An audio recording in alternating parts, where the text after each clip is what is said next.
പ്രിയപ്പെട്ട സഹോദരന്മാരെ, സഹോദരികളെ, യാ അയ്യുഹല്ലദീന ആമനു, വിശ്വാസികളെ, ഇന്നമൽ ഖംറു വൽ മൈസിറു വൽ അൻസാബു വൽ അസ്ലാമു,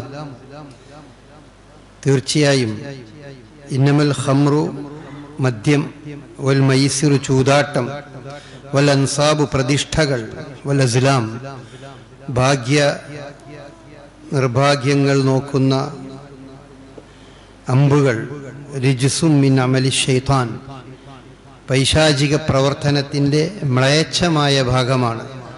ഫജ്തനിബൂഹു, അതുകൊണ്ട് നിങ്ങളത് കൈയൊഴിക്കുക. ലഅല്ലക്കും തുഫ്ലിഹൂൻ, നിങ്ങൾ വിജയികളാകണം എന്നുണ്ടെങ്കിൽ, വിജയികളാകാൻ വേണ്ടിയാണ് നിങ്ങളോട് പറയുന്നത്. നിങ്ങൾ കള്ള്, ചൂതാട്ടം, പ്രതിഷ്ഠ, അതുപോലെ തന്നെ ഭാഗ്യനിർഭാഗ്യങ്ങൾ പരിശോധിക്കുന്ന ഷോഡതി, അതുപോലത്തെ കാര്യങ്ങൾ, അല്ലെങ്കിൽ ലക്ഷണം നോക്കി അങ്ങനത്തെ രീതിയിൽ നടത്തുന്ന കാര്യങ്ങളൊക്കെ, ഇതൊക്കെ ഒരു പിശാചിൻ്റെ പ്രവർത്തനം മൂലമുണ്ടാകുന്നതും അവൻ നേതൃത്വം നൽകുന്നതുമായ കാര്യങ്ങളാണ്. അതുകൊണ്ട് നിങ്ങളത് കൈയൊഴിക്കണം. എന്തിനു വേണ്ടി? ലഅല്ലക്കും തുഫ്ലിഹൂൻ, നിങ്ങൾ വിജയിക്കാൻ വേണ്ടി. ഇവിടെ നമ്മൾ വിജയിക്കുക എന്ന് പറയുന്നതിനെ എല്ലാ അർത്ഥത്തിലുള്ള വിജയവും ഉൾക്കൊള്ളുന്ന കാര്യമാണ്. ഞാൻ ശ്രദ്ധയിൽപ്പെടുത്തുന്നത് ഖംറിനെ പറ്റിയാണ്. ഖംർ എന്ന് പറഞ്ഞാൽ അത് കള്ള് എന്ന് പറയുമ്പോൾ നമ്മുടെ മനസ്സിലുണ്ടാകുന്ന ഒരു ചിത്രമല്ല അറബി ഭാഷയിലെ ഖംർ എന്നുള്ളതിന്. റസൂലുള്ളാഹി സ്വല്ലല്ലാഹു അലൈഹി വസല്ലമ തന്നെ ആ കാര്യം ഒരു സന്ദർഭത്തിൽ ഉണർത്തുകയുണ്ടായി. ഖംർ എന്ന് പറഞ്ഞാൽ മാ ഖാമറൽ അഖ്ലാണ്, നമ്മുടെ ബുദ്ധിയെ ലഹരി പിടിപ്പിക്കുന്ന, അല്ലെങ്കിൽ ബുദ്ധിയെ മത്ത് പിടിപ്പിക്കുന്ന ഒന്നാണ് കള്ള്, അല്ലെങ്കിൽ ആ അർത്ഥത്തിലുള്ള എല്ലാം. കുല്ലു മുസ്കിരിൻ ഹറാം, എല്ലാ ലഹരിയും ഹറാമാണ്, നിഷിദ്ധമാണ്. അതിൻ്റെയൊക്കെ പ്രവർത്തനം പ്രധാനമായും തലച്ചോറിനെയാണ് അത് ബാധിക്കുന്നത്. അതുകൊണ്ട് തന്നെ അത് വളരെ ഗൗരവമായി നമ്മൾ ഓരോരുത്തരും ശ്രദ്ധിക്കേണ്ടതാണ്. അതിലേക്ക് വഴുതി വീഴുന്നതിനെപ്പറ്റി വളരെ ജാഗ്രതയോടുകൂടി അത് നോക്കിക്കാണേണ്ടതാണ്. നമ്മളോ നമ്മുടെ കുടുംബത്തിലെ ആരെങ്കിലുമോ നമ്മുടെ സുഹൃത്തുക്കളോ ബന്ധപ്പെട്ടവരോ ഒക്കെ ഈ ലഹരിയിലേക്ക് വഴുതി വീഴുന്നുണ്ടെങ്കിൽ അത് വളരെ ശ്രദ്ധിക്കേണ്ടതാണ്. അത് അവൻ്റെ ബുദ്ധിയെ ബാധിക്കുന്നതാണ്. മനുഷ്യൻ്റെ ബുദ്ധിയെ ബാധിക്കുക എന്ന് പറയുമ്പോൾ നേരത്തെ നമ്മൾ ഇതുമായി ബന്ധപ്പെട്ട കാര്യങ്ങൾ പലപ്പോഴും ശ്രദ്ധയിൽപ്പെടുത്തിയതാണ്. യഥാർത്ഥത്തിൽ നമ്മൾക്ക് വകതിരിവും തിരിച്ചറിവും ഒക്കെ ഉണ്ടാക്കുന്നത് നമ്മുടെ ബുദ്ധിയാണ്. ബുദ്ധിയിലെ ഓരോ തലങ്ങളും നമ്മൾക്ക് പല കാര്യങ്ങളും നമ്മുടെ ശരീരത്തിൻ്റെയും അതുപോലെ തന്നെ നമ്മുടെ മനസ്സിൻ്റെയും എല്ലാറ്റിനെയും ഒരു പരിധിവരെ അത് നിയന്ത്രിക്കുന്നതിൻ്റെ ഭാഗം മനുഷ്യൻ്റെ ബുദ്ധിയിലാണ്. അപ്പോൾ സാധാരണ ഒരു വടി കൊണ്ടൊരടി കൊണ്ടാൽ അത് ശരീരത്തിൽ എല്ല് പൊട്ടിയെന്ന് വരും, അതല്ലെങ്കിൽ വലിയ മുറിവുണ്ടായി എന്ന് വരും. അതൊന്നും നമ്മുടെ ബുദ്ധിയെ ബാധിക്കുന്ന ഒരു കാര്യമല്ല. എന്നാൽ ബുദ്ധിയെ ബാധിച്ചാലുണ്ടാകുന്ന പ്രശ്നം അത് നമ്മളുടെ പല വിഷയങ്ങളെയും അത് ബാധിക്കും. അപ്പോൾ സാധാരണ മദ്യപിക്കുന്ന ആൾ, അല്ലെങ്കിൽ ലഹരി വസ്തുക്കൾ വ്യത്യസ്തമായ ഫലങ്ങൾ ബുദ്ധിയിൽ പ്രവർത്തിക്കുന്നതാണ്. ഒരു മനുഷ്യനൊരു ലഹരി ഉപയോഗിക്കുമ്പോൾ, അല്ലെങ്കിൽ ഏതെങ്കിലും ലഹരി പദാർത്ഥം ഉപയോഗിക്കുമ്പോൾ അവൻ്റെ ശരീരത്തിൽ ഉൽപ്പാദിപ്പിക്കപ്പെടുന്ന പല ഹോർമോണുകളുണ്ട്. ആ ഹോർമോണുകളുടെ പ്രവർത്തനം വഴി അവനിൽ ഉണ്ടാകുന്ന, മനസ്സിനുണ്ടാകുന്ന മാറ്റങ്ങൾ, ഇങ്ങനെ പല വശങ്ങളുണ്ട്. അപ്പം അതിൽ വളരെ അപകടകരമായൊരു വശം നമ്മൾ ആലോചിക്കേണ്ടത് മനുഷ്യൻ്റെ ബുദ്ധിയുടെ തലമാണ് നമ്മളുടെ പരസ്പരം തിരിച്ചറിവ് എന്ന് പറയുന്നത് ബുദ്ധിയാണ് നമുക്ക് നൽകുന്നത്. എൻ്റെ മുമ്പിലിരിക്കുന്ന നിങ്ങൾ ഓരോരുത്തരുടെയും മുഖം കണ്ട് അത് ഇന്ന ആളാണ് എന്ന് എനിക്ക് മനസ്സിലാക്കാൻ കഴിയുന്നതും, അതുപോലെ തന്നെ എൻ്റെ ഭാര്യയെ കാണുമ്പോൾ അതെൻ്റെ ഭാര്യയാണ്, ഉമ്മയെ കാണുമ്പോൾ ഉമ്മയാണ്, സഹോദരനാണ്, ഇങ്ങനത്തെ കാര്യങ്ങൾ അറിയുന്നതും, ഒരു ഗുരുനാഥനെ കാണുമ്പോൾ അതെൻ്റെ ഗുരുനാഥനാണ്, വീട്ടിലെ കാരണവരെ കാണുമ്പോൾ അത് കാരണവരാണ് എന്ന അറിവൊക്കെ നമ്മൾക്ക് നൽകുന്നതും നമ്മൾ അതിനനുസരിച്ചാണ് നമ്മളുടെ ഓരോ പ്രവർത്തനങ്ങളും. ആ അറിവൊക്കെ നൽകുന്നത് നമ്മുടെ ബുദ്ധിയിലെ തലച്ചോറിലെ ചില പ്രത്യേക ഭാഗങ്ങൾ ശരിയാവണ്ണം പ്രവർത്തിക്കുമ്പോഴാണ്. അപ്പോൾ ഈ തലച്ചോറിൻ്റെ ഇതിലേതു ഭാഗത്തെയാണ് നമ്മൾ ഈ ലഹരി ഉപയോഗിക്കുമ്പോൾ ഇതിലേതു ഭാഗത്തെയാണ് അത് ബാധിക്കുക എന്ന് കൃത്യമായി നിർണയിക്കാൻ സാധ്യമല്ല എന്നാണ്. അത് ഈ ലഹരി പദാർത്ഥങ്ങളെ പറ്റിയുള്ള പഠനങ്ങൾ നിങ്ങൾ വായിച്ചു നോക്കിയാൽ മനസ്സിലാക്കാൻ പറ്റും. അത് തലച്ചോറിൽ ഇന്ന ഭാഗത്തെ ഇന്നത് കൃത്യമായി ബാധിക്കും എന്ന് പറയാൻ പറ്റില്ല. അത് പല രീതിയിലും ഓരോ വ്യക്തിക്കും അത് വ്യത്യസ്തമായി മാറും. അപ്പോൾ പലപ്പോഴും ഈ തിരിച്ചറിവ്, മനുഷ്യന് ഈ തിരിച്ചറിവ് നൽകുന്ന അതിനെയാണ് ഈ ലഹരിയുടെ മദ്യം അതുപോലെയുള്ള ഈ പ്രത്യേകിച്ചും മറ്റു ലഹരി പദാർത്ഥങ്ങൾ ഉപയോഗിക്കുമ്പോൾ അത് ബാധിക്കുക ഈ തിരിച്ചറിവിനെയാണ്. അത് വളരെ അപകടകരമായൊരു കാര്യമാണ്. വീട്ടിൽ ഈ ലഹരി ഉപയോഗിച്ചുകൊണ്ട് വീട്ടിലേക്ക് കയറി വരുന്ന ഒരു കുട്ടിയെ സംബന്ധിച്ചിടത്തോളം ഇതിൻ്റെ വാപ്പയാണ്, എൻ്റെ വാപ്പ പറയണത് ഞാൻ കേൾക്കേണ്ടതാണ് എന്ന ബോധം അവന് കഴിഞ്ഞു. അത് അവനുണ്ടാവില്ല, അത് ആ തിരിച്ചറിവ് അവനുണ്ടാവില്ല. മാത്രമല്ല ചിലപ്പോൾ വലിയ അപകടങ്ങൾ വരെ ഉണ്ടാക്കും. നേരത്തെ നമ്മളൊരു സന്ദർഭത്തിൽ ഉണർത്തിയിരുന്നു, നമ്മളുടെ നാട്ടിൽ നടന്ന ഒരു കൊലപാതകം. ഒരു ഉമ്മ ഒരു മകനെ കുത്തിക്കൊന്നത് എന്താണ്? ആ മകൻ ലഹരി പദാർത്ഥം ഉപയോഗിച്ച് വീട്ടിലേക്ക് കയറി വന്ന് തൻ്റെ ഭാര്യയോട് സമീപിക്കുന്ന രീതിയിൽ, ഭാര്യയോട് ചെയ്യുന്ന രീതിയിൽ തൻ്റെ ഉമ്മാൻ്റെ അടുക്കലേക്ക് ചെല്ലുകയും അത്തരം രീതിയിൽ അവൻ പ്രവർത്തിക്കാൻ തുടങ്ങുകയൊക്കെ ചെയ്തപ്പോൾ ഈ ഉമ്മ നിർബന്ധിതയായി ആ കുട്ടിയെ കത്തിയെടുത്ത് കുത്തി. അങ്ങനെ ആ കുട്ടി ഈ കൊല ചെയ്യപ്പെട്ടു. അപ്പൊ എന്താണ് സംഭവിക്കുന്നത്? ഇത് അകത്ത് ചെല്ലുമ്പോൾ ഇതിൻ്റെ ഉമ്മയാണോ എൻ്റെ ഭാര്യയാണോ എന്ന തിരിച്ചറിവ് അതിനെ അത് ആകെ പ്രയാസപ്പെടുത്തും. അപ്പോൾ അവന് ഉമ്മാനെ കണ്ടപ്പോൾ അവന് തോന്നിയിട്ടുണ്ടാകും, അവൻ്റെ മനസ്സിൽ തോന്നിയിട്ടുണ്ടാവും, ഇതിൻ്റെ ഭാര്യയാണല്ലോ. അപ്പൊ സാധാരണ ഭാര്യയോട് ഉള്ള രീതിയിൽ ഉമ്മയോട് പെരുമാറും. ഇങ്ങനെ നമ്മുടെ തിരിച്ചറിവിനെ നഷ്ടപ്പെടുത്തും. അതുകൊണ്ടാണ് ഒരു ലഹരി ബാധിച്ച ഒരാൾ എൻ്റെ അധ്യാപകൻ ഞാൻ എൻ്റെ വിദ്യാർത്ഥിയാണ്, അവനോട് ഞാൻ പറഞ്ഞാൽ കേൾക്കും എന്ന് പറഞ്ഞ് ആ ലഹരി ബാധിച്ച് അവൻ്റെ അടുക്കലേക്ക് ചെന്നാൽ അവന് തൻ്റെ അധ്യാപകനാണ് എന്ന കാര്യമൊന്നും, ആ ബോധമൊന്നും അവനുണ്ടാവില്ല. ആ രീതിയിൽ രക്ഷിതാവാണെന്നുള്ള ബോധം ഉണ്ടാവില്ല. വാപ്പയാണെന്നുള്ളതോ ഉമ്മയാണെന്നുള്ളതോ അമ്മാവനാണെന്നോ ഒന്നും ബോധം ഉണ്ടാവില്ല. അപ്പോൾ അവൻ്റെ ബുദ്ധി അവൻ സ്വയം ഈ രീതിയിലേക്ക് തകർക്കുകയാണ് യഥാർത്ഥത്തിൽ ഈ ലഹരി പദാർത്ഥങ്ങൾ ഉണ്ടാകുന്നത്. അത് കള്ളു കുടിക്കുമ്പോൾ തന്നെ അതിൻ്റെ കുറേ അംശങ്ങളുണ്ടാവും. പക്ഷെ ഇന്ന് അതിൻ്റെ തലം വീണ്ടും ഒരുപാട് വികസിച്ചു വന്ന് ഇത് വളരെയധികം മനുഷ്യൻ്റെ ശരീരത്തിൽ പല മാറ്റങ്ങളും അല്ലെങ്കിൽ മനസ്സിൽ പല മാറ്റങ്ങളും ഉണ്ടാക്കുന്ന രീതിയിൽ അത് വളർന്നു വന്നിട്ടുണ്ട്. അതുകൊണ്ട് റസൂലുള്ളാഹി സ്വല്ലല്ലാഹു അലൈഹി വസല്ലമ ഇതിനെ സംബന്ധിച്ച് വിശേഷിപ്പിച്ചത് ഉമ്മുൽ ഖബായിസ്. എല്ലാ തിന്മകളുടെയും മാതാവാണ് ലഹരി എന്നാണ്. നമ്മൾക്ക് എവിടെ നാട്ടിൽ നടക്കുന്ന കൊലപാതകങ്ങൾ, ബലാത്സംഗങ്ങൾ, അതുപോലെ തന്നെ ആത്മഹത്യകൾ, അതുപോലെ മറ്റെന്തെങ്കിലും ആ രീതിയിൽ നമ്മൾ ഭീകരമായി കാണുന്ന വലിയ തിന്മകളെ പറ്റിയൊക്കെ എടുത്തു നോക്കിയാൽ അതൊക്കെ ചെയ്യുന്ന ആളുകൾ മിക്കവാറും അത് ചെയ്യുന്നത് അവർ മദ്യപിച്ചുകൊണ്ടാണ്, മദ്യപാനികളായിക്കൊണ്ടാണ് അവരത് ചെയ്യുന്നത്. കാരണം ആ മദ്യം അകത്ത് ചെല്ലുമ്പോഴാണ് അവർക്ക് തിരിച്ചറിവ് നഷ്ടപ്പെട്ട്, അവരുടെ സ്വബോധം നഷ്ടപ്പെട്ട്, അവർക്ക് എന്ത് തോന്നിവാസവും ചെയ്യാനുള്ള ധൈര്യം അല്ലെങ്കിൽ അതിനുള്ള അവസ്ഥ അവർക്ക് ലഭിക്കുന്നു. അതുകൊണ്ടാണ് റസൂലുള്ളാഹി സ്വല്ലല്ലാഹു അലൈഹി വസല്ലമ മദ്യത്തെ സംബന്ധിച്ച് പറഞ്ഞ കാര്യം നമ്മൾ മനസ്സിലാക്കണം.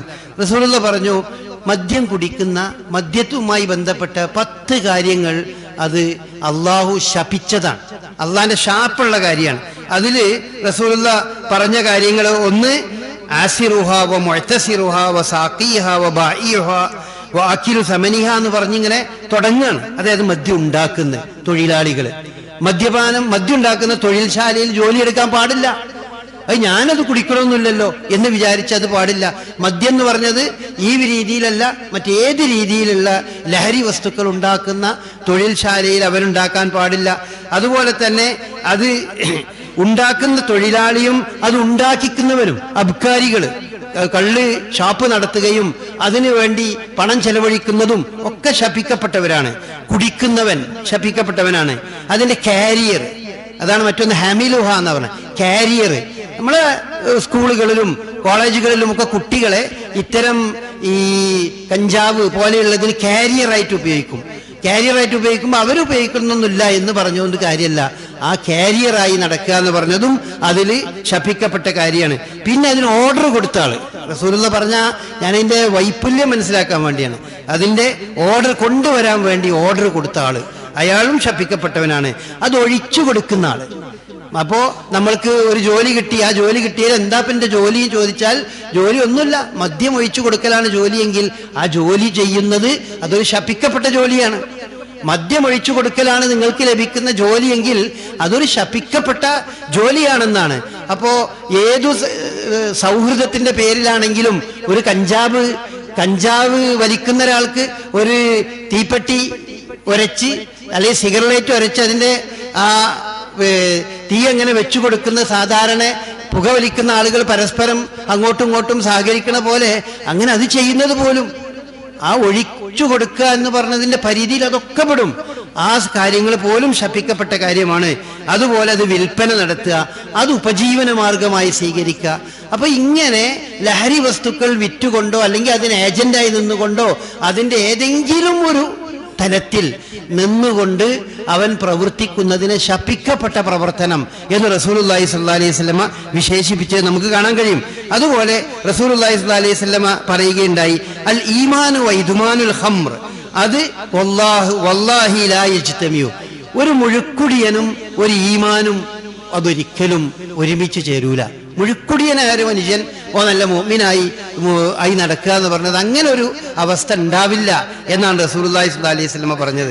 പിന്നെ റസൂലുള്ളാഹി സ്വല്ലല്ലാഹി അലൈഹി വസല്ലമ പറയുകയുണ്ടായി വളരെ ഗൗരവമുള്ള ഒരു സംഗതി, ലാ യശ്റബുൽ ഖംറ റജുലുൻ മിൻ ഉമ്മത്തി ഫയഖ്ബലുല്ലാഹു മിൻഹു സ്വലാത്ത 40 ദിവസത്തെ നമസ്കാരം, 40 ദിവസത്തെ നമസ്കാരത്തിന്റെ പ്രതിഫലം അവന് ഡിലീറ്റ് ചെയ്യപ്പെടും, അത് മായ്ക്കപ്പെടും. അപ്പൊ അതിന്റെ അർത്ഥം നമസ്കരിക്കുന്ന ആൾക്കാരെ കൂട്ടത്തിലും ഈ പറഞ്ഞ രീതിയിൽ കള്ള് കുടിക്കുന്ന ആളുകൾ ഉണ്ടായേക്കാം. അതുകൊണ്ട് അവരെ ശ്രദ്ധിക്കണം. നമ്മുടെ നാട്ടിൽ പല ആളുകളും പലപ്പോഴും പറയുന്നതാണ്, നിങ്ങളെ പള്ളിയിൽ വരുന്ന ആളുകൾ, പിന്നെ ജുമാക്ക് വരുന്ന ആള്, അവരെ കൂട്ടത്തിൽ പലരും ഇങ്ങനെ കള്ളുടിക്കുന്ന ആളുകളാണുള്ളത്. അതുകൊണ്ട് പള്ളിയിൽ വന്ന് ചില ആളുകൾ ചോദിച്ചു, കള്ളുകുടിയെ പറ്റി എന്തിനാ ഇപ്പൊ ഈ പള്ളിയിൽ ഇങ്ങനെ പ്രസംഗിക്കണമെന്ന്. ആ പ്രസംഗിക്കേണ്ട ആവശ്യമുണ്ട്. പള്ളിയിൽ ഇങ്ങനെ വരുന്ന ആളുകളിലും ഈ മദ്യപാനം എന്ന് പറഞ്ഞ് ഉള്ളവരുണ്ട്. രഹസ്യമായി മദ്യപിക്കുന്ന ധാരാളം ആളുകൾ പല ഭാഗങ്ങളിലും ഉണ്ട്. അത് പല രീതിയിൽ നമുക്ക് മനസ്സിലാക്കാൻ കഴിയും. അതുകൊണ്ട് തന്നെ അവർ മനസ്സിലാക്കേണ്ട കാര്യം, അവരുടെ നമസ്കാരത്തിന് അള്ളാഹു സുബ്ഹാനഹു വ തആല നിശ്ചയിച്ച ഒരു പ്രതിഫലം ഉണ്ടല്ലോ, അത് 40 ദിവസത്തെ അങ്ങനെ ഡിലീറ്റ് ആയി പോകും, അതങ്ങനെ ഇല്ലാതെയായി പോകും ഒരു കള്ളു കുടിക്കുന്നതോടുകൂടി. അപ്പൊ നമ്മൾ അധ്വാനിച്ച് നമ്മൾ വളരെ പ്രയാസപ്പെട്ട് നമ്മൾ നേടിയെടുക്കുന്ന നമ്മളുടെ അമലുകളുടെ പ്രതിഫലം ഇങ്ങനെ നഷ്ടപ്പെട്ടു പോകുന്ന ഒരു കാര്യമാണ്. അപ്പൊ നിരന്തരം കള്ളുടിക്കുന്ന ഒരാളെ പറ്റി നമ്മൾ ആലോചിച്ച് നോക്ക്. എന്നും കള്ളുടിക്കും, 5 നേരം നിസ്കരിക്കുകയും ചെയ്യും, കള്ളും കുടിക്കും. അല്ലെങ്കിൽ ഒരു 8 ദിവസം നിസ്കരിച്ചിട്ട് ആ ഒരു കള്ളും കുടിക്കുന്നതോടുകൂടി, ആഴ്ചയിൽ നിസ്കരിച്ച് കള്ളു കുടിക്കുന്നതോടുകൂടി ആ നിസ്കാരത്തിനുള്ള 40 നേരത്തെ നിസ്കാരം അയാളെ സംബന്ധിച്ചിടത്തോളം നഷ്ടപ്പെടുക. അതൊരു ഗൗരവമുള്ള സംഗതിയാണല്ലോ. ഒരു മുസ്ലിമിനെ സംബന്ധിച്ചിടത്തോളം, മൂമിനെ സംബന്ധിച്ചിടത്തോളം അത് ഗൗരവമുള്ള സംഗതിയാണ്. പിന്നെ വേറൊരു പ്രശ്നമുണ്ട്. ഈ നിസ്കരിക്കുകയും അതുപോലെ പള്ളിയിലൊക്കെ വന്ന് എല്ലാറ്റിലും നിൽക്കുന്ന ആളുകൾ അവർ കള്ളും കൂടിയും കുടിക്കുന്ന ആളുകളാണെങ്കിൽ അതുകൊണ്ട് വേറെ കുറെ പ്രശ്നങ്ങൾ ഉണ്ടാകുന്നുണ്ട്. നമ്മൾ മുമ്പൊരിക്കൽ ഉണർത്തിയിരുന്നു, അവരെ പറ്റി നമ്മൾ നല്ല അഭിപ്രായമായിരിക്കും മനസ്സിലൊക്കെ ഉണ്ടാകുക. അപ്പോൾ നമ്മൾ ഈ വിവാഹവുമായി ബന്ധപ്പെടുന്ന സമയത്ത് നമുക്ക് പലപ്പോഴും ഉണ്ടാകുന്നൊരു പ്രശ്നമാണ്. ചിലപ്പോൾ ഏതെങ്കിലും ആളുകളെ സംബന്ധിച്ച് അഭിപ്രായം ചോദിക്കും, അല്ലെങ്കിൽ ചില കുടുംബത്തിലെ ചില ആളുകളെ പറ്റി അഭിപ്രായം ചോദിക്കും. അപ്പോൾ അഭിപ്രായം ചോദിക്കും, നമ്മൾ പ്രത്യക്ഷത്തിൽ അവരെ സംബന്ധിച്ച് കണ്ടതും മനസ്സിലാക്കിയതും നമ്മളുടെ ധാരണയിലൊക്കെ ഉള്ളതിൻ്റെ അടിസ്ഥാനത്തിൽ ഒരു നല്ല ബന്ധമാണ്, ഒരു തകരാറില്ല, പള്ളിയിലൊക്കെ കൃത്യമായി നിസ്കരിക്കാനൊക്കെ വരുന്ന ആളുകളാണ് എന്നൊക്കെ പറയും. പിന്നെ കല്യാണമൊക്കെ കഴിഞ്ഞ് 2 മാസം കഴിയുമ്പോൾ അല്ലെങ്കിൽ കുറച്ച് മാസം കഴിയുമ്പോൾ ഈ പറഞ്ഞ ആളുകൾ നമ്മളെ കൊള്ളങ്ങോട്ട് വരും, നിങ്ങൾ എന്ത് അഭിപ്രായമായി പറഞ്ഞത്, അങ്ങനെയല്ലല്ലോ, നമ്മളെ കല്യാണം കഴിഞ്ഞ് വീട്ടിൽ കുട്ടി ചെന്നപ്പോഴല്ലേ മനസ്സിലാണത് അവിടെ കള്ളുടിക്കലുണ്ടല്ലോ, അതുണ്ടല്ലോ, ഇതുണ്ടല്ലോ എന്നൊക്കെ പറയും. ഇതാണ് ഈ രഹസ്യമായി കള്ളു കുടിക്കുന്ന ആളുകൾ ഈ തരം ഒരുപാട് സാമൂഹ്യ പ്രശ്നങ്ങൾ ഉണ്ടാക്കുന്നുണ്ട്. അങ്ങനത്തെ കുറേ വിഷയങ്ങളുണ്ട്. അപ്പൊ അതുകൊണ്ട് ഈ കാര്യങ്ങൾ വളരെയധികം ശ്രദ്ധിക്കേണ്ടതുണ്ട്. റസൂലുള്ളാഹി സ്വല്ലല്ലാഹി അലൈഹി വസല്ലമ വിശുദ്ധ ഖുർആൻ പറഞ്ഞ പോലെ അൽ ഖബീസു ലിൽ ഖബീസീൻ വത്വയ്യിബു ലിത്വയ്യിബീൻ, എന്നാണ്. ഹൽ ഖബീസു ലിൽ ഖബീസാത്തി വത്വയ്യിബാത്തു ലിത്വയ്യിബീന വത്വയ്യിബൂന ലിത്വയ്യിബാത്ത് എന്നൊക്കെ പറഞ്ഞ് ഖുർആൻ പറയുന്നുണ്ട്. നല്ല ആളുകൾ പരസ്പരമേ ചേരൂ, ചീത്ത ആളുകൾക്കാണ് പരസ്പരം അങ്ങോട്ടും ഇങ്ങോട്ടും ഈ ചേർച്ച വരിക. അപ്പൊ ഈ ചേർച്ച ഉണ്ടാക്കുന്നതിൽ ഈ നന്മ എന്നുള്ളതിനെ സംബന്ധിച്ചിടത്തോളം ഈ ആണും പെണ്ണും പരസ്പരം ചേർന്ന് വരുന്നിടത്ത് നന്മ ഉണ്ടാകണം. ചിലപ്പോ പല സ്ത്രീകളുടെ ഇടയിലും ഈ മദ്യപാനവും അതുമായി ബന്ധപ്പെട്ട സംഗതികളും വളർന്നു വരുന്നു എന്നാണ് അതിനെ സംബന്ധിച്ചിടത്തോളം സെൻസസ് പറയുന്നത്. സ്ത്രീകളുടെ ഇടയിലുണ്ട്. അതിന്റെ കാരണം ഈ ഭർത്താവാണ്.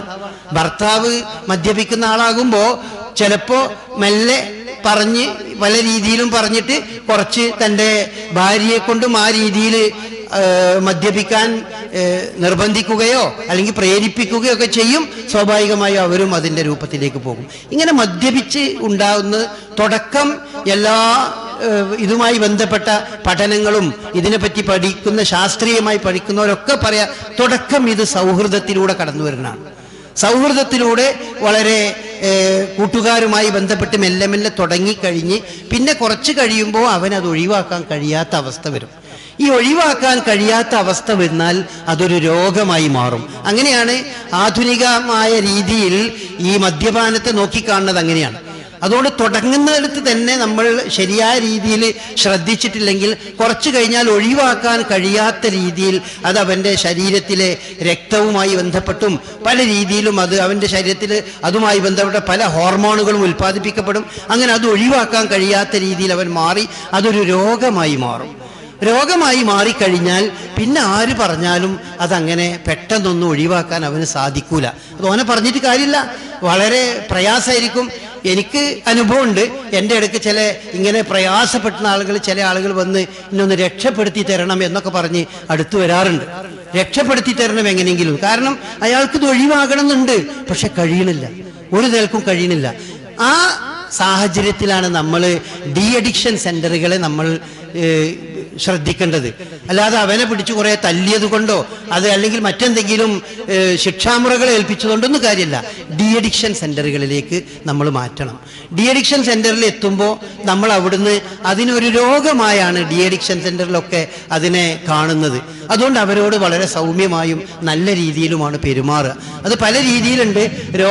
മരുന്ന് കൊടുത്തും അല്ലാതെയൊക്കെ കൊടുക്കുന്ന രീതിയുണ്ട്. പക്ഷെ അതിൽ ഏറ്റവും നല്ലത് അത് നല്ല സതുപദേശങ്ങൾ നൽകിക്കൊണ്ട് അവരെ ഇതിൽ നിന്ന് രക്ഷപ്പെടുത്തി കൊണ്ടുവരുന്ന സംവിധാനങ്ങളുള്ള ഡി അഡിക്ഷൻ സെന്ററുകളുണ്ട്. അതാണ് അതിൽ ഏറ്റവും ഫലവത്തായി കാണുക.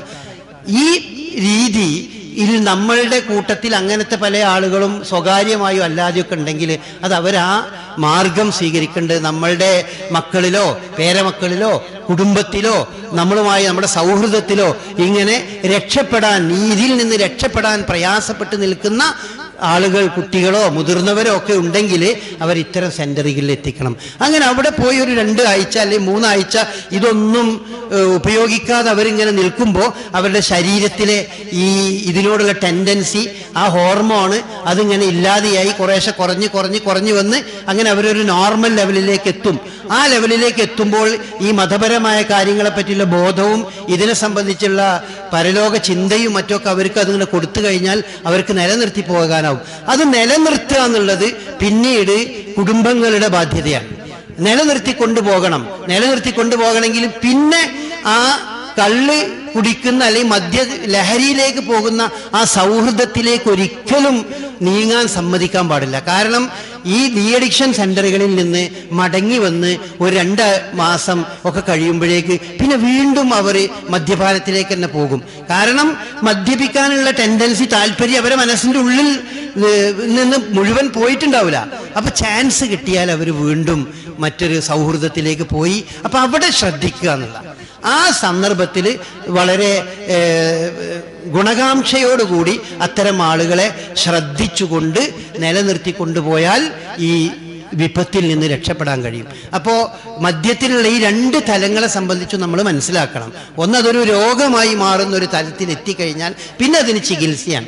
പക്ഷെ അതിലേക്ക് എത്തുന്നതിൻ്റെ മുമ്പ് തന്നെ അതിനുള്ള സാഹചര്യങ്ങളൊക്കെ നമ്മൾ ഇല്ലാതെയാക്കാനാണ് ഏറ്റവും ശ്രദ്ധിക്കേണ്ടത്.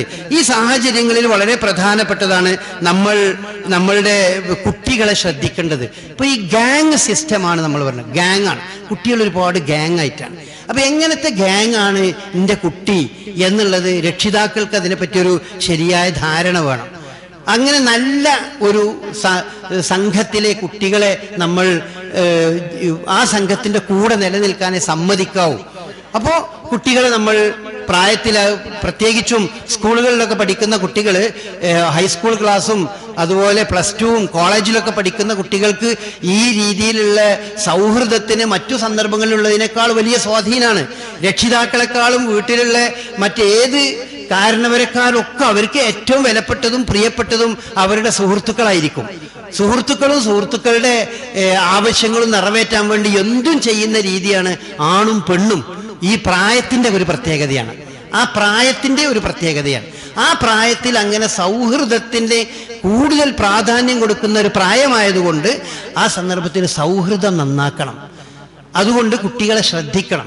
കുട്ടികൾ വീട്ടിലേക്ക് വരുന്നതിന് സമയം നിശ്ചയിച്ചു കൊടുക്കണം. എങ്ങോട്ടാണ് കുട്ടികൾ നീങ്ങുന്നത് എന്നുള്ളത് മോണിറ്റർ ചെയ്തിട്ട് അത് ശരിയായ രീതിയിൽ, അല്ലെങ്കിൽ അതിൽ നിന്ന് അവരെ പിന്തിരിപ്പിക്കണം. ഇല്ലെങ്കിൽ പിന്നെ നമ്മൾ അവസാനം ഖേദിക്കേണ്ട അവസ്ഥ വരും. നമ്മളുടെ നാട്ടിൽ പരിസര പ്രദേശങ്ങളിൽ, മലപ്പുറം ജില്ലയിലൊക്കെ ഇങ്ങനെ ലഹരിക്കടിമപ്പെട്ട ധാരാളം കുട്ടികളുണ്ട്. കാരിയറായി വർക്ക് ചെയ്യുന്ന ഒരുപാട് കുട്ടികളുണ്ട്. സാമ്പത്തികമായി പല ആവശ്യങ്ങളും നിർവഹിക്കാൻ അവർക്ക് കഴിയും. എല്ലാറ്റിനും പണം വേണപ്പോൾ. ഇപ്പൊ നമ്മുടെ നാട്ടിലൊരു പുതിയ ഒരു രീതി വന്നിട്ടുണ്ട്. ഇപ്പോ ഫുട്ബോൾ കളിക്കുള്ള ഗ്രൗണ്ടുകൾ എല്ലാ സ്ഥലങ്ങളിലും ഇങ്ങനെ പൊങ്ങി വരികയാണ്. അതിന് ഒരു മണിക്കൂർ കളിക്കാൻ 1000 രൂപ 1500 രൂപയൊക്കെ വേണം. അതുണ്ടാക്കണം. അത് കുട്ടികൾ ഇപ്പോൾ രക്ഷിതാക്കളോട് ഇങ്ങനെ ഓരോ ദിവസം ചോദിക്കാൻ പറ്റില്ലല്ലോ. അപ്പൊ അതിനൊക്കെ ആ താല്പര്യമുള്ളതിനൊക്കെ കുട്ടികൾക്ക് പണം വേണം. അപ്പൊ ആ പണം ഉണ്ടാക്കാനാണ് പല കുട്ടികളും ഇത്തരം കാരിയറുകളായിക്കൊണ്ടും മറ്റുമൊക്കെ പോകുന്ന. ഈ പണം ഉണ്ടാക്കാനാണ്. അപ്പൊ അങ്ങനെ നമ്മൾ പല രീതിയിലും അത്തരം സംഘങ്ങളായി നടക്കുമ്പോൾ ഏത് സംഘത്തിലേക്കാണ് കുട്ടിയുടെ പോക്ക് എന്നുള്ളതിനെ പറ്റി ശരിയായി രക്ഷിതാക്കൾ ശ്രദ്ധിക്കേണ്ടതുണ്ട്. രക്ഷിതാക്കളെ സംബന്ധിച്ചിടത്തോളം അവരുടെ ഒരു കുറേ ബാധ്യതയുണ്ട്. രക്ഷിതാക്കൾ കുട്ടികളെ ശ്രദ്ധിച്ചാൽ മാത്രം പോരാ, രക്ഷിതാക്കൾക്ക് ധൈര്യമായത് പറയാനും കുട്ടികളോട് സാധിക്കണം. അവനാൻ്റെ മക്കളോട് സംസാരിക്കാൻ ധൈര്യമില്ലാത്ത ധാരാളം രക്ഷിതാക്കളുണ്ട്. കാരണം കുടുംബത്തിൻ്റെ ഭാരം ആ കുട്ടികളുടെ കയ്യിലായിരിക്കും. അതല്ലെങ്കിൽ കുട്ടികൾ വല്ലതെന്ന് പറഞ്ഞാൽ ഇങ്ങോട്ട് തിരിച്ചു പറയുന്ന കുട്ടികളായിരിക്കും. അപ്പം അതുകൊണ്ട് കുട്ടികളെ ധൈര്യമായി ശിക്ഷണത്തിലൂടെ വളർത്തിക്കൊണ്ടുവരാൻ രക്ഷിതാക്കൾക്ക് കഴിയണം. രണ്ടാമത്തെ സംഗതി, രക്ഷിതാക്കൾക്ക് അതിനുള്ള അർഹത വേണം. അത് രക്ഷിതാക്കൾ നേടിയെടുക്കേണ്ടതാണ്. എങ്ങനെയാണ് ഈ അർഹത? അവരുടെ ജീവിതം അവർ നല്ല രീതിയിലാക്കണം. അവനവൻ്റെ ജീവിതം നല്ല രീതിയിലാകുമ്പോഴേ അത് നമ്മളൊരാളോടൊരു കാര്യം പറഞ്ഞാൽ അത് അവർ സ്വീകാര്യമായി മാറുള്ളൂ.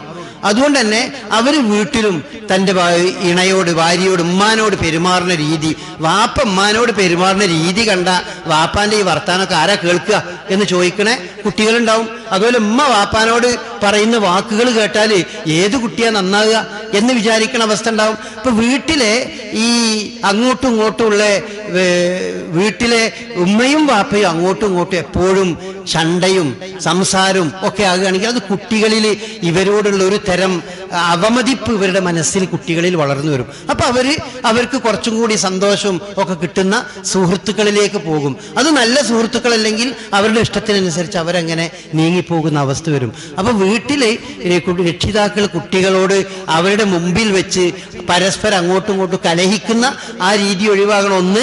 രണ്ടാമത്തെ കാര്യം, കുട്ടികളെ സ്നേഹിക്കണം. അത് കുട്ടികൾക്ക് ബോധ്യപ്പെടണം. എൻ്റെ ഉമ്മക്ക് എന്നോട് വളരെ ഇഷ്ടമാണ്, എൻ്റെ വാപ്പാക്ക് എന്നോട് വളരെ സ്നേഹമാണെന്ന് കുട്ടികൾക്ക് ബോധ്യപ്പെടണം. ഉമ്മാര് പ്രത്യേകിച്ചും ശ്രദ്ധിക്കേണ്ട സംഗതിയാണ്. തൊട്ടതിന് മുഴുവൻ കുട്ടികളങ്ങനെ കുറ്റപ്പെടുത്തി ആ പ്രായത്തിൽ വളരെ ഗുണകാംക്ഷയോട് കൂടിയായിരിക്കും ഉമ്മ കുട്ടികളോട് പല സംഗതികളും പറയുന്നത്. അത് ഉമ്മാൻ്റെ മനസ്സിലുള്ള വേദന കൊണ്ട് കുട്ടി നന്നാകണം എന്ന് വിചാരിച്ച് പറയായിരിക്കും. പക്ഷെ അതിൻ്റെ ഇഫക്റ്റ് ഉണ്ടാകുക നേരെ ഓപ്പോസിറ്റ് ആയിരിക്കും. ആ പറയുന്ന രീതിയാണ് പ്രശ്നം. ആ പറയുന്ന രീതിയാണ്. ഇപ്പൊ കുട്ടികളെ നമ്മൾ പറയേണ്ട രീതി എങ്ങനെയാണ്, അതിനെപ്പറ്റിയൊക്കെ ഇന്ന് ധാരാളം പഠിക്കാനും മനസ്സിലാക്കാനൊക്കെ ഒരുപാട് ക്ലാസ്സുകളും കാര്യങ്ങളൊക്കെ ഉണ്ട്. ഇപ്പൊ പാരന്റിങ് എന്ന് പറയുക, കുട്ടികളോട് എങ്ങനെ പെരുമാറണം എന്നുള്ളത് ഇന്ന് പഠിക്കുന്ന ഒരു ശാസ്ത്ര ശാഖയാണ്. അതിലൊക്കെ നമ്മളെ പോയി കേൾക്കണം. അതിൽ കേട്ടാൽ ഒരുപാട് നമ്മൾക്ക് മാറ്റങ്ങൾ ഉണ്ടാക്കാൻ കഴിയും. നമ്മളെ നിത്യജീവിതത്തിൽ നമ്മളുടെ വരുന്ന പല അബദ്ധങ്ങളും നമ്മളെ കുട്ടികളെ നമ്മളിൽ നിന്ന് അകറ്റിക്കൊണ്ടേയിരിക്കുന്ന അവസ്ഥ ഉണ്ട്. ആ അവസ്ഥ ഇല്ലാതിരിക്കാൻ എന്ത് ചെയ്യണം? അത് ശ്രദ്ധിക്കണം. അങ്ങനെ കുട്ടികളോട് സ്നേഹിച്ചാൽ മാത്രം പോരാ, സ്നേഹിക്കുന്നു എന്ന് കുട്ടികൾക്ക് ബോധ്യപ്പെടുത്താൻ സാധിക്കണം. ഈ ബോധ്യപ്പെടുത്തുക എന്ന് പറഞ്ഞത് കുട്ടികൾ പറഞ്ഞതിനൊക്കെ നിന്നു കൊടുക്കുകയാണെന്നാണ് പല രക്ഷിതാക്കളുടെയും വിചാരം. എന്താ ഒരു പറയണേ, അതൊക്കെ ആ ആവശ്യങ്ങളൊക്കെ നിർവഹിച്ചു കൊടുക്കാൻ. അങ്ങനെയല്ല. അവരുടെ ഗുണം ഇന്നതാണ്, ദോഷം ഇന്നതാണ് എന്നവരെ ബോധ്യപ്പെടുത്തിക്കൊണ്ട് അവരെ നമ്മൾക്ക് വളർത്താൻ കഴിയണം. ഇങ്ങനെ കുറേ കാര്യങ്ങൾ നമ്മൾ ഈ കുടുംബ തലങ്ങളിൽ നിലനിർത്തിക്കൊണ്ട് പോയെങ്കിലേ നമ്മുടെ നെക്സ്റ്റ് ജനറേഷൻ, അടുത്ത തലമുറ ഒരു വൃത്തിയുള്ള നല്ല തലമുറയായി വരുള്ളൂ. പണ്ടത്തതിൽ നിന്ന് വളരെ വ്യത്യസ്തമായി. പണ്ട് നമ്മളൊക്കെ ഒരു കൂട്ടുകുടുംബ വ്യവസ്ഥിതിയൊക്കെ ഉണ്ടായിരുന്നു. ഇപ്പൊ എല്ലാവരും ഒരു സാധാരണ പറയാറുണ്ട്, ഒരു ന്യൂക്ലിയർ ഫാമിലി എന്ന് പറഞ്ഞ പോലെ അവനാനും അവനാന്റെ കുടുംബവും എന്ന രീതിയിലായി മാറിക്കഴിഞ്ഞ സ്ഥിതിക്ക് ആ കുടുംബത്തിന്റെ ഉള്ളിൽ അവർ ശരിയായ രീതിയിൽ വേണം. ഒരു കാരണവര് അല്ലെങ്കിൽ മൂത്തൊരാൾ പറഞ്ഞാൽ അത് കേൾക്കണം എന്നുള്ള ബോധം തന്നെ കുട്ടികളിൽ നഷ്ടപ്പെട്ടു പോയി. അധ്യാപകർ പറഞ്ഞാൽ അത് കേൾക്കണം എന്നുള്ള ബോധം നഷ്ടപ്പെട്ടു പോയി. ഇപ്പൊ ഞാൻ അടുത്ത് തന്നെ കണ്ടു, ഇന്നലെ കഴിഞ്ഞ ദിവസത്തെ ഒരു കോളേജിൽ കുട്ടികളുടെ ഗസ്റ്റിനെ അവിടുത്തെ പ്രിൻസിപ്പൽ ഗെറ്റ് ഔട്ട് പറഞ്ഞയച്ചു. എന്താ പ്രശ്നം? ഒന്നുമില്ല. പ്രിൻസിപ്പാൾ കുട്ടികളോട് പറഞ്ഞു, നിങ്ങൾ എല്ലാവരും ഒരേ ഡ്രസ്സ് ഇട്ട്, ഇപ്പൊ അങ്ങനെ ഒരു സംസ്കാരമുണ്ട് കോളേജുകളിൽ. കുട്ടികൾ എന്തെങ്കിലും ഫംഗ്ഷൻ ഉണ്ടാകുകയാണെങ്കിൽ ഏതെങ്കിലും ഒരു ഡ്രസ്സാണ് സെലക്ട് ചെയ്യും. അത് വാട്സപ്പിലൂടെ അങ്ങോട്ടും ഇങ്ങോട്ടും അവർ കൈമാറി, അങ്ങനെ വൃത്തികെട്ട വളരെ മോശമായ ഡ്രസ്സുകൾ ഒന്നാകെട്ട് കുട്ടികളൊന്നായിട്ട് ക്യാമ്പസിലൂടെ ഇങ്ങനെ അലഞ്ഞു നടക്കും. ആൺകുട്ടികൾ പെൺകുട്ടികൾ ഡ്രസ്സിട്ട് നടക്കും, പെൺകുട്ടികൾ ആൺകുട്ടികൾ ഡ്രസ്സിട്ട് നടക്കും. ഇതൊക്കെ അവര് വാട്സപ്പിലൂടെ അങ്ങോട്ടും ഇങ്ങോട്ടും ഓരോ ക്ലാസ്സുമാരും കൈമാറിയിട്ട് അതിന്റെ അടിസ്ഥാനത്തിൽ അവർ വളരെ വൾഗറായി എല്ലാ സംസ്കാരത്തിനും വിരുദ്ധമായ രീതിയിൽ അവർ പ്രവർത്തിക്കുന്നതുകൊണ്ട് പ്രിൻസിപ്പാൾ അത്തരം കാര്യങ്ങൾ അങ്ങനെ നിങ്ങൾ വരാൻ പറ്റൂല എന്ന് നിർദ്ദേശിച്ചപ്പോൾ അവിടുത്തെ കുട്ടികൾ കേട്ടിട്ടില്ല. കാരണം ഒരു അധ്യാപകൻ പ്രിൻസിപ്പാള് പറഞ്ഞത് കേൾക്കണം എന്നുള്ള ബോധമൊന്നും നമ്മളെ കുട്ടികൾക്കില്ലല്ലോ. അവര് അത് മൈൻഡ് ചെയ്യാതെ അങ്ങനെ തന്നെ വന്നു. അപ്പോൾ പ്രിൻസിപ്പാള് പറഞ്ഞിട്ടുണ്ട്, അങ്ങനെ നിങ്ങൾ വന്നാൽ നിങ്ങളെ ഗസ്റ്റിനെ ഞാൻ ഇവിടുന്ന് പറഞ്ഞയക്കും, സമ്മതിക്കൂല.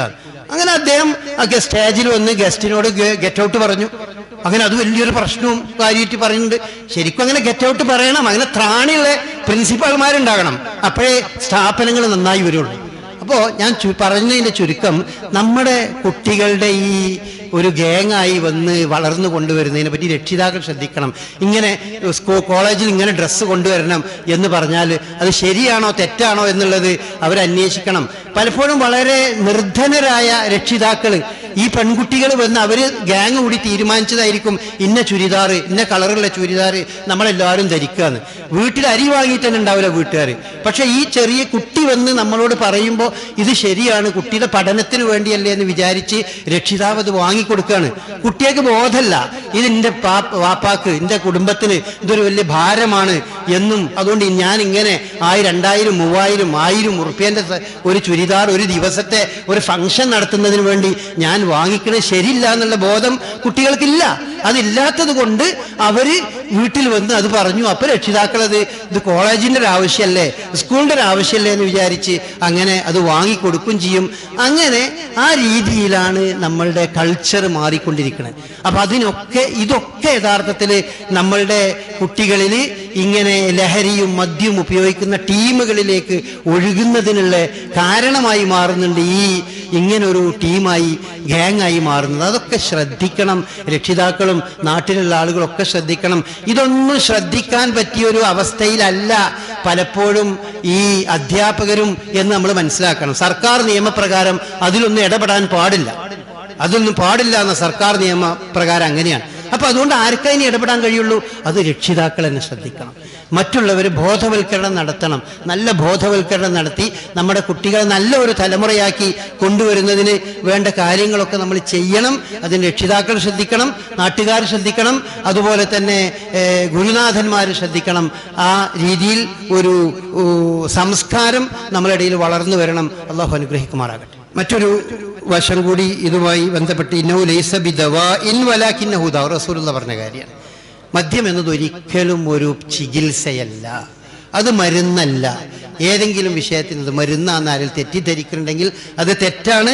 അത് എപ്പോഴും രോഗമേ ആകൂ എന്ന് അല്ലാഹുവിന്റെ റസൂൽ പറഞ്ഞതാണ്. പല ആളുകളുടെയും തെറ്റുധാരണ മദ്യം കഴിച്ചാൽ അയാൾക്ക് ലൈംഗിക ശേഷി വളരെ വർദ്ധിക്കുന്നതാണ്. ഇതാണ് പല യുവാക്കളുടെയും തെറ്റിദ്ധാരണ. വാസ്തവത്തിൽ അതുമായി ബന്ധപ്പെട്ട പഠനങ്ങൾ വായിച്ചു നോക്കാത്തത് കൊണ്ടാണ്. അത് ലൈംഗിക ശേഷിയെ വളരെയധികം മോശമായി ബാധിക്കുന്നൊരു കാര്യമാണ്. വിശുദ്ധ ഖുർആൻ പറഞ്ഞതുപോലെ ലഅല്ലക്കും തുഫ്ലിഹൂൻ, നിങ്ങൾക്ക് വിജയിക്കണം എന്നുണ്ടെങ്കിൽ ഇത് നിങ്ങൾ ഒഴിവാക്കിയേ പറ്റൂ. ഏതിലൊക്കെ വിജയിക്കണമെങ്കിൽ, ഏതിലും നിങ്ങളുടെ കച്ചവടം വിജയിക്കണോ, നിങ്ങൾ കള്ള് മദ്യം നിങ്ങൾ ഒഴിവാക്കണം. നിങ്ങളുടെ കുടുംബജീവിതം വിജയിക്കണോ, നിങ്ങൾക്ക് നിങ്ങളുടെ പഠനം വിജയിക്കണോ, ജീവിതത്തിൽ നിങ്ങൾക്ക് വിജയിക്കണം നിങ്ങൾ ആഗ്രഹിക്കുന്ന എന്തൊക്കെയുണ്ടോ അതെല്ലാം, ഏത് വിജയിക്കണമെങ്കിലും ഈ പറഞ്ഞ സംഗതികൾ നിങ്ങൾ വർജിക്കണം. അതുകൊണ്ട് ഒരിക്കലും അത് നമ്മുടെ കുടുംബജീവിതത്തിനോ ദാമ്പത്യ ജീവിതത്തിനോ വിജയം തരില്ല എന്ന് ഉറച്ചു നമ്മൾ വിശ്വസിക്കുക. അങ്ങനെയാണ് പഠനങ്ങൾ നമ്മളെ പഠിപ്പിക്കുന്നത്. ഒരു കാരണവശാലും അങ്ങനത്തെ ഒരു ദാമ്പത്യ ജീവിതത്തിൽ ലൈംഗികമായ ശേഷിയോ മറ്റോ ഒന്നും മദ്യം ഉപയോഗിക്കുന്നത് കൊണ്ട് വർദ്ധിക്കുന്നില്ല. അവൻ്റെ നെർവിനെ, അവൻ്റെ ഞരമ്പുകളെ അത് ക്ഷീണിപ്പിക്കുകയാണ് ചെയ്യുന്നത്. ദാമ്പത്യ ജീവിതത്തിൻ്റെ വിജയത്തിൻ്റെ വളരെ പ്രധാനപ്പെട്ട ഒരു ഘടകമാണ് അവൻ്റെ ഞരമ്പുകളുടെ, നെർവുകളുടെ സജീവത എന്ന് പറയുന്നത്. അതിനെ അത് വളരെയധികം നെഗറ്റീവായിട്ട് മോശമായി ബാധിക്കുന്നുള്ളത് തെളിയിക്കപ്പെട്ട യാഥാർത്ഥ്യമാണ്. അതുകൊണ്ട് അത്തരം മദ്യപിക്കുന്ന ആളുകളുടെ കുടുംബജീവിതം പരാജയമായിരിക്കും എന്നുള്ളത് ആ കുടുംബത്തിലെ പെണ്ണുങ്ങളോട് ചോദിച്ചു നോക്കിയാൽ മനസ്സിലാവും. അത് പരാജയം തന്നെയാണെന്ന് മനസ്സിലാവും. അപ്പം അതൊരു വലിയ കാര്യമാണെന്ന് വെച്ചാൽ യുവാക്കൾ ആരും തെറ്റുധരിക്കേണ്ടതില്ല. അത് തെളിയിക്കപ്പെട്ട യാഥാർത്ഥ്യമാണ്. റസൂലുള്ളാഹി പറഞ്ഞ പോലെ അതൊരിക്കലും ഒരു ചികിത്സയായി അല്ലെങ്കിൽ ഒരു നന്മ വരുത്തുന്ന സാധനമല്ല, അതൊരു രോഗമായേ നിങ്ങൾക്ക് മാറുള്ളൂ എന്ന് പറഞ്ഞിട്ടുണ്ട്. അത്തരം കാര്യങ്ങൾ ശ്രദ്ധിക്കുക. അള്ളാഹു അനുഗ്രഹിക്കുമാറാകട്ടെ.